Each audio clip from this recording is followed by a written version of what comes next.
नमस्कार। इंदौर में red carpet भी बिछा है और एक बार फिर 9 अक्टूबर यानी कि 2014 की तारीख फिर देश के राजनीतिक इतिहास में एक नया अध्याय लेकर आई। जी हां, जिस तरह से इस रेड कारपेट पर पलक पावड़े बिछाकर प्रधानमंत्री नरेंद्र मोदी का बेसब्री से इंतजार हो रहा था, वो इंतजार अब खत्म हो गया है। जी हां, PM Narendra Modi global investor summit के रेड कारपेट पर भी आए और बाकायदा पूरी की पूरी माहौल को, यहाँ पर महफिल को लूटते दिखाई दिए। जिस तरह से उन्होंने समिट को मोदीमय बनाने में कहीं कोई कमी कसर बाकी नहीं छोड़ी, बल्कि उसके साथ साथ वो कहीं ना कहीं देश के बड़े औद्योगिक राजघरानों को और देश और दुनिया से आए तमाम इन्वेस्टर्स को एक सपना भी उनकी आंखों में देते दिखाई दिए। जी हाँ, प्रधानमंत्री नरेंद्र मोदी ने कहा साफ तौर पर जो लैक ऑफ कोऑर्डिनेशन, यानी कि सीधे तौर पर स्टेट गवर्नमेंट और सेंट्रल गवर्नमेंट, राज्य सरकार और केंद्र सरकार के बीच जो सामंजस्य की कमी है, उसे दूर करने के लिए भी मोदी यहां पर नए मंत्र देकर गए। साफ तौर पर प्रधानमंत्री नरेंद्र मोदी ने कहा कि राज्य और केंद्र सरकारों को एक और एक मिलकर 11 की पद्धति अपनाना होगी और किसी भी तरह से उन्होंने राज्य और केंद्र के बीच 36 के आंकड़े के बात को लेकर साफ तौर पर इनकार किया। किस तरह से ग्लोबल इन्वेस्टर समिट के रेड कारपेट पर नरेंद्र मोदी का जादू चला और क्या कुछ कह गए समिट मंच से पीएम नरेंद्र मोदी, ये आपको सुनाते हैं और ये दिखाते हैं किस तरह से नरेंद्र मोदी ने देश और दुनिया से आए तमाम इन्वेस्टर्स की आंखों में एक सपना देने के साथ हिंदुस्तान के दिल मध्य प्रदेश में भी मेक इन इंडिया की दस्तक दी। सबसे पहले सुनेंगे क्या कुछ कहा पीएम नरेंद्र मोदी ने ग्लोबल इन्वेस्टर समिट के रेड कारपेट पर। भारत को अगर आगे बढ़ाना है तो राज्यों का आगे बढ़ना बहुत आवश्यक है। भारत एक पिलर पे ऊंचाई प्राप्त नहीं कर सकता है। हर मजबूत राज्य के पिलर्स अल्टीमेटली पूरे देश को ऊपर ले जाते हैं और इसलिए केंद्र सरकार का एक दायित्व बनता है कि सभी राज्यों को विकास के लिए प्रोत्साहित करें, जहां जरूरत पड़े वहां पूरी शक्ति से उनके साथ जुड़े रहें और तब जाकर के हम विकास की नई ऊंचाइयों को पार कर पाएंगे। मैंने प्रारंभ से कहा है कि देश के विकास के लिए मैं टीम इंडिया इस मंत्र को लेकर के आगे काम करना चाहता हूं। और जब मैं टीम इंडिया की बात करता हूं तब प्रधानमंत्री और सभी मुख्यमंत्री एक ऐसी टीम है जो टीम कंधे से कंधा मिलाकर के काम करे तो बहुत से कामों में तेजी आ सकती है, विकास की नई ऊंचाइयों को प्राप्त किया जा सकता है।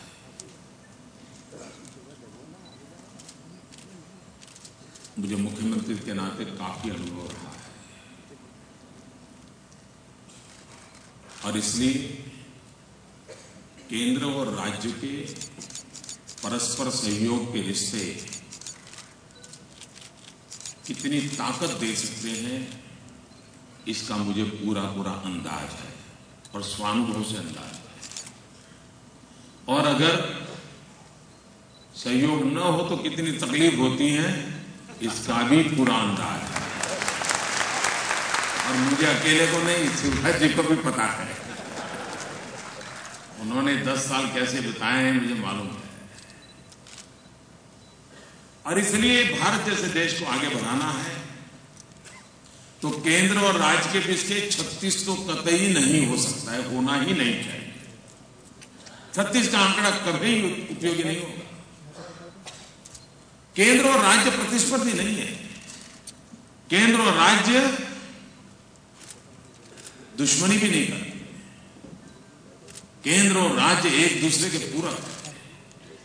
और ये मैसेज हिंदुस्तान में काम करना जो चाहते हैं उन सबको होना चाहिए कि आप किसी भी राज्य में जाइए, वो राज्य अगर आपके साथ खड़ा है तो आप लिख के रखिए केंद्र आपके साथ खड़ा है, कोई चिंता करने की जरूरत नहीं।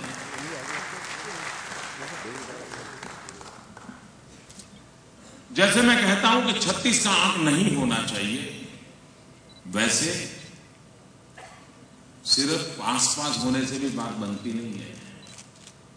कि केंद्र और राज्य पास पास खड़े हैं, पास पास खड़े रहते हैं तो 1+1 2 होता है। 36 से बाहर निकल गए, अच्छी बात है, लेकिन यहां पर अटकने से काम नहीं होगा। पास पास अगर है तो 1+1 2 होता है। मुझे तो इससे भी 2 कदम आगे जाना है, पास पास नहीं, साथ साथ होना है। और जब साथ साथ होते हैं तो एक के बगल में 1 11 हो जाता है। केंद्र और राज्य, इनकी शक्ति इतनी गुना बढ़ जाती है।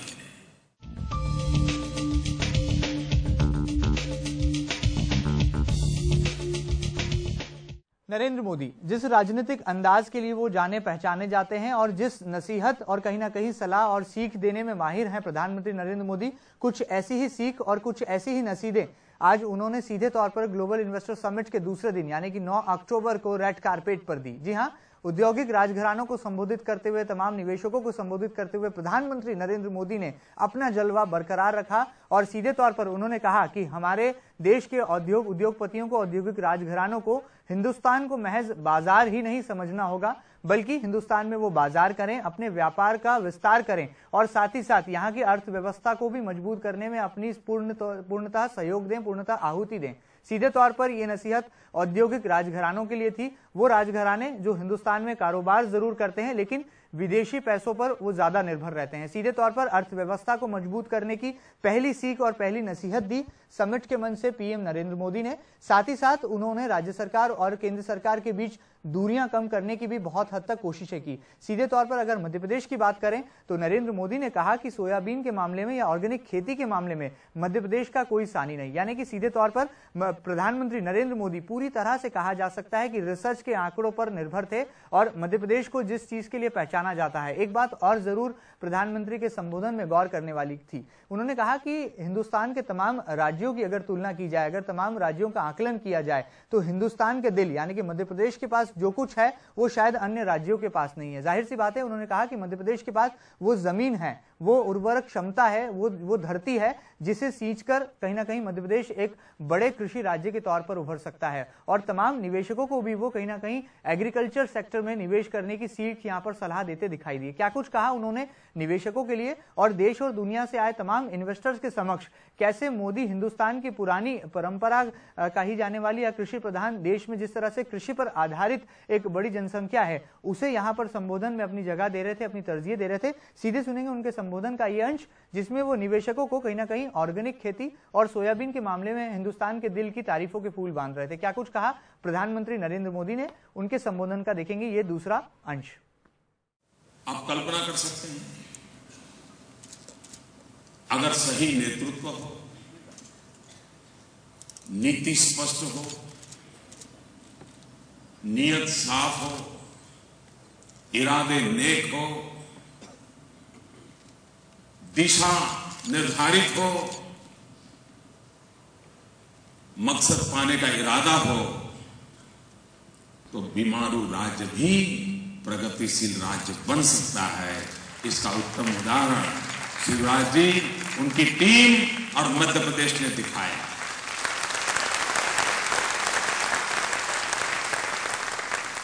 पूरे विश्व को पता होना चाहिए कि जो राज्य 2% से भी कम ग्रोथ रेट से गुजरता था वो 10 साल 9% के ग्रोथ रेट पर पहुंच गया।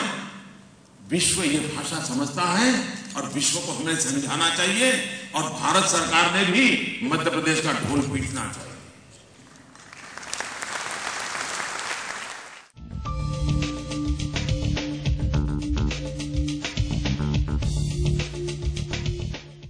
प्रधानमंत्री का काफिला ग्लोबल इन्वेस्टर समिट के रेड कारपेट तक पहुंचा। उससे पहले भी एयरपोर्ट पर भी प्रधानमंत्री नरेंद्र मोदी अपना जादू बिखेरने में पीछे नहीं रहे। जी हां, राजनीतिक सूझबूझ और किस तरह से सुपर पीएम की एक वो छवि दिनों दिन बनाते चले जा रहे हैं, कुछ ऐसी ही सीख, कुछ ऐसी ही सलाह यहां पर वो भारतीय जनता पार्टी के कार्यकर्ताओं को देने से भी पीछे नहीं रहे। अगर ग्लोबल इन्वेस्टर समिट के रेड कारपेट से थोड़ा पहले चले तो एयरपोर्ट पर बाकायदा पुराने टर्मिनल पर भाजपाइयों का एक मंच सजा था, जिस मंच पर हालांकि स्वागत की औपचारिकता को निभाया जाना था, लेकिन मोदी ने यहां पर भी अपने संबोधन में बहुत सी ऐसी बातें कह डाली जो सीधे तौर पर सीएम शिवराज सिंह चौहान की राजनीतिक ऊंचाई को यहां पर बढ़ाती दिखाई दी और किस तरह से भारतीय जनता पार्टी के बुनियादी कार्यकर्ता तक पहुंचने में प्रधानमंत्री नरेंद्र मोदी सफल होते हैं, इसकी कहीं ना कहीं उन्होंने परिभाषा दी, इसके कई उदाहरण उन्होंने पेश किए। क्या कुछ कहा एयरपोर्ट पर नरेंद्र मोदी ने और किस तरह से वो भाजपाइयों के स्वागत के दौरान अभिभूत भी हुए और उन्हें तमाम राजनीतिक मंत्र भी देकर चले गए। हालांकि उनके नासिक जाने से पहले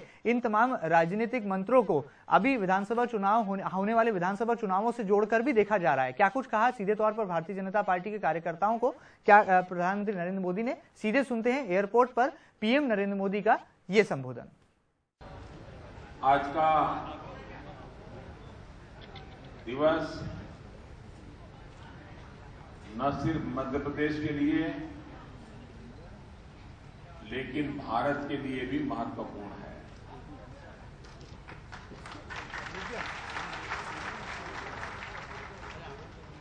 और इस महत्वपूर्ण काम का प्रारंभ शिवराज सिंह जी के नेतृत्व में इंदौर की धरती से हो रहा है। इसलिए मैं मध्य प्रदेश को, इंदौर को और श्रीमान शिवराज जी और उनकी पूरी टीम को हृदय से बहुत बहुत अभिनंदन करता हूं।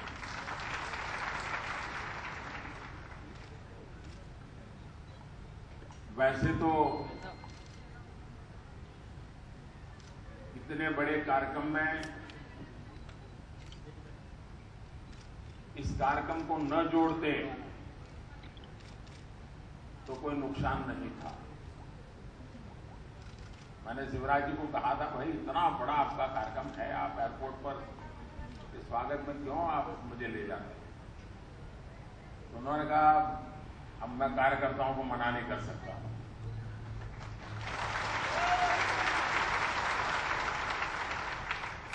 मैं आपके इस प्यार के लिए आपका बहुत बहुत आभारी हूं।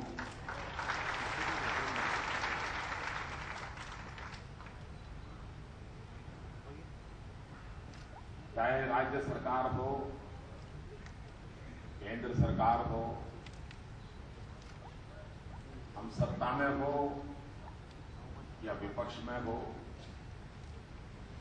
हम चुनाव जीते हो या चुनाव हारे हो,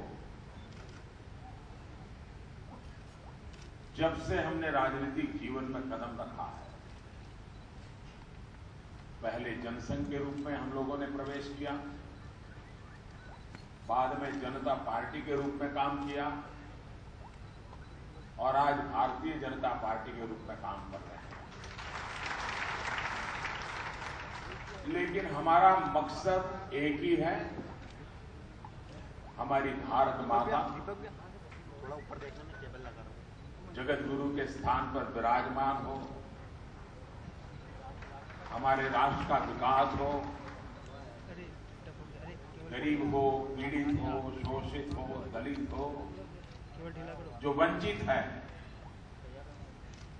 उनका कल्याण हो। पंडित दीनदयाल उपाध्याय जी ने हमें अंत्योदय का दर्शन दिया है। आखिरी छोर के व्यक्ति का कल्याण, यही हमारा मकसद है और उसी मकसद को पूरा करने के लिए देश की जनता ने हम पर आशीर्वाद बरसाए हैं। अब हम सबका मिलकर के दायित्व बनता है कि बहुत तेज गति से विकास की नई नई ऊंचाइयों को पार करते हुए गरीब से गरीब का कल्याण कैसे करें, उसके जीवन में बदलाव कैसे लाएं, नौजवान को रोजगार कैसे मिले, और उस काम में मध्य प्रदेश ने पूरे देश को दिशा दिखाई।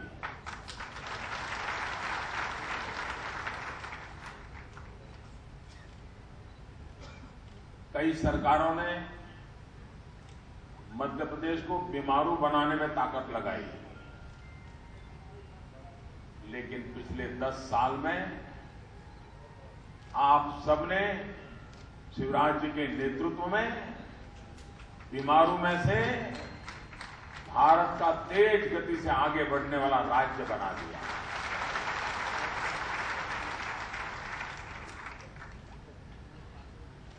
रोते बैठना नहीं, जो अवसर है उस अवसर को उठाना और आगे बढ़ना, ये मध्य प्रदेश ने सिखाया है।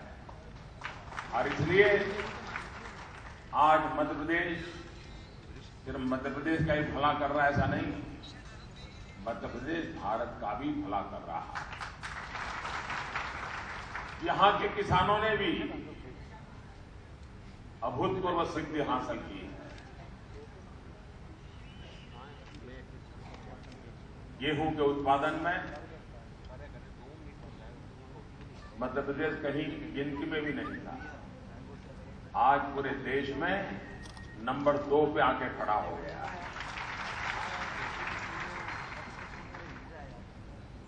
ये जो विकास के रास्ते हैं वही आखिरकार हमारी आशाओं अपेक्षाओं को पूरा करेंगे। और शिवराज जी के नेतृत्व में ये पूरी टीम मध्य प्रदेश की हृदय से अभिनंदन के अधिकारी हैं। आपने मेरा स्वागत किया, सम्मान किया, मैं आपका बहुत बहुत आभारी हूं। आज की डेट मेरे और भी कार्यक्रम पहले से बने हुए थे, उसके कारण मैं इस महत्वपूर्ण योजना में, जबकि मुझे 2 दिन रहना चाहिए, इसलिए नहीं कि मैं भाजपा वाला हूं, एक प्रधानमंत्री के नाते मुझे 2 दिन इस महान कार्य के अंदर जुड़ना चाहिए था, लेकिन पूर्व निर्धारित कामों के कारण उद्घाटन सत्र में ही रहूंगा। लेकिन मैं 2 दिन का पूरी जानकारी शिवराज जी से लेता रहूंगा और वे जो भी योजनाएं बनाएंगे उन योजनाओं को परिपूर्ण करने के लिए मैं भी मध्य प्रदेश का एक सेवक बनकर के पूरी ताकत से उनके साथ जुड़ा रहूंगा। ये मैं आप सबको विश्वास दिलाता हूं। फिर एक बार स्वागत सम्मान के लिए आप सबका हृदय से अभिनंदन करता हूं, धन्यवाद करता हूं। भारत माता की जय।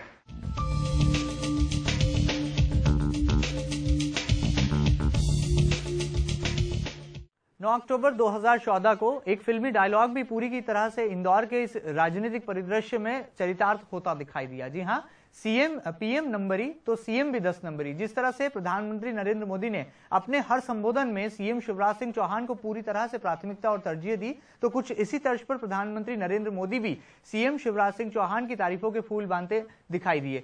बाद में सीएम शिवराज सिंह चौहान भी बोले कि उन्होंने दुनिया में 2 ही नरेंद्र ऐसे देखे हैं। उन्होंने ऐतिहासिक गाथाओं का जिक्र किया, शिकागो की यात्रा का भी जिक्र किया। जी हां, स्वामी विवेकानंद से तुलना कर दी मध्य प्रदेश के मुखिया शिवराज सिंह चौहान ने प्रधानमंत्री नरेंद्र मोदी की। किस तरह से शिवराज सिंह चौहान भी पीएम की तारीफों के फूल बांधते दिखाई दिए और उन्होंने राजनीतिक सूझबूझ दिखाते हुए ग्लोबल इन्वेस्टर समिट के रेड कारपेट पर भी दुनिया में 2 ही नरेंद्र का जिक्र छेड़ दिया। और दूसरी तरफ एयरपोर्ट पर भी भाजपा नेताओं को उन्होंने सीधे तौर पर एक बड़ा संदेश देने की यहां पर कोशिशें की। क्या कुछ कहा सीएम शिवराज सिंह चौहान ने, उनकी वानगी भी सुन लेते हैं और देख लेते हैं कि किस तरह से वो प्रधानमंत्री नरेंद्र मोदी के समक्ष स्वामी विवेकानंद का जिक्र करके अपनी राजनीतिक कहीं ना कहीं सूझबूझ यहां पर दिखाते समझते यहां पर दिखाई दिए सीएम शिवराज सिंह चौहान। क्या कुछ कहा सीएम ने, सीधे सुनेंगे उनकी सीधी वानगी।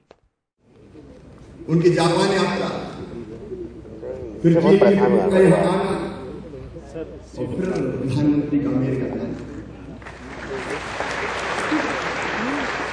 एक विश्व धर्म सम्मेलन में शिकागो में जैसे उन्होंने कहा उन्हें अमेरिका वासियों का ट्रीट कर दिया। और दूसरे नरेंद्र गए फिर अमेरिका की यात्रा पर, अमेरिका सचमुच में मन गर्व से भरता है। मैं भाव में बहुत हूं, आनंद और प्रसन्नता से भर जाता है। प्रधानमंत्री जी, आपने केवल अपना मान नहीं बढ़ाया, आपने भारत माता का मान बढ़ाया। भारत की जनता का माथा आज गर्व से कुंडल चौथा हुआ है। आलसी करने से खत्म हो गया, पैसे फटाफट लिए जाने लगे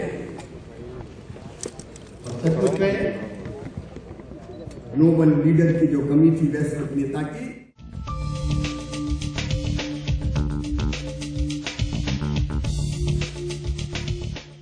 प्रदेश की भाजपा सरकार यदि ग्लोबल इन्वेस्टर समिट का रेड कारपेट सजाती है तो भला ऐसे विपक्ष को इससे क्यों ना ऐतराज होगा। जी हां, कांग्रेस ने भी गुरुवार के दिन जमकर हल्ला बोला। परदेशीपुरा चौराहे पर जमा हुए कांग्रेस के तमाम बड़े नेताओं ने एक और ग्लोबल इन्वेस्टर समिट के रेड कारपेट में प्रधानमंत्री नरेंद्र मोदी का संबोधन चल रहा था, तो दूसरी तरफ परदेशीपुरा चौराहे पर कांग्रेस के तमाम बड़े नेताओं का विरोध का हल्ला सुनाई दिया जा रहा था। जी हां, सीधे तौर पर एक बड़े से मंच सजाकर एक बड़े से मंच पर सभा का आयोजन किया गया और प्रदेश कांग्रेस के अध्यक्ष अरुण यादव से लेकर तमाम नेताओं ने अपनी भड़ास यहां पर सीधे तौर पर निकाली।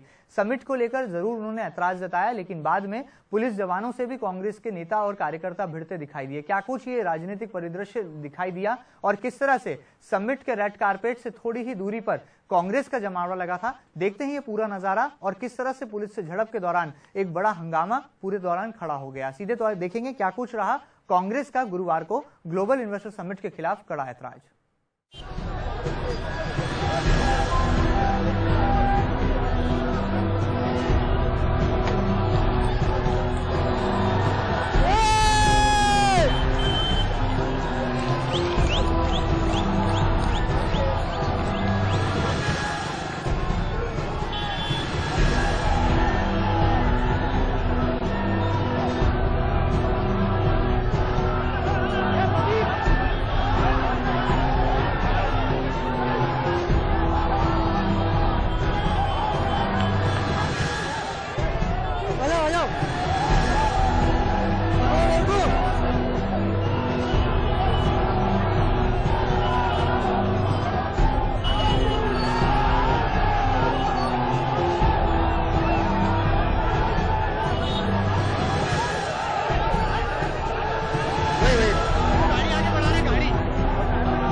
एक और ग्लोबल इन्वेस्टर समिट के दौरान प्रधानमंत्री नरेंद्र मोदी ने बहुत हद तक केंद्र और राज्य सरकारों के बीच दूरियां कम करने की कोशिशें की, तो वहीं सीएम शिवराज सिंह चौहान अपनी राजनीतिक आत्मविश्वास के जरिए, अपने राजनीतिक सूझबूझ के जरिए वो अपनी राजनीतिक ऊंचाइयों को छूने में कामयाब रहे। तो वहीं दूसरी तरफ विपक्ष ने भी बहुत हद तक निशाना साधने में कामयाबी हासिल की। तो वहीं औद्योगिक राजघरानों से जो हिंदुस्तान के दिल की उम्मीदें जुड़ी थी, उस उम्मीदों को भी बहुत हद तक पूरा करते दिखाई दिए अंबानी बंधु। देखना होगा कि ग्लोबल इन्वेस्टर समिट के रेड कारपेट पर जो बड़े निवेश के प्रस्ताव आए हैं, अब वो कैसे सही मायनों में क्रियान्वित हो पाते हैं और गुरुवार का दिन यानी कि 9 अक्टूबर 2014 की ये तारीख किस तरह से मध्य प्रदेश के इतिहास में एक नया अध्याय लेकर आती है। फिलहाल सिटी न्यूज की खास पेशकश में इतना ही। रेड कारपेट में और कुछ खास रहा वो आगे देखेंगे रोजाना की तरह न्यूज बुलेटिन में।